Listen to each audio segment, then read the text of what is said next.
দেখো বন্ধুরা, আমাদের এখানে পয়লা বৈশাখে সকালে ঘরে ধোঁয়া দেওয়া হয়।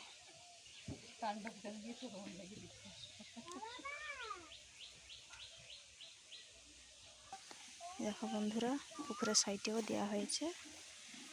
পয়লা বৈশাখের সময় আমরা এরকম করি, দেওয়া হয়। গাছে গুছলে সবসময় জন্য জল দেওয়া হয় পয়লা বৈশাখে। আমাদের দাদাভাই বসন ঝাড়া রেডি করছে। দেখো, যে খুঁটাটা পুঁতছে, বসন ঝাড়াটা দেবে। বসন ঝাড়া রেডি হয়ে গেছে। মঞ্চটা বোলাবো, বলে ফুল টুল দিয়ে তারপরে এটা দেখাচ্ছে।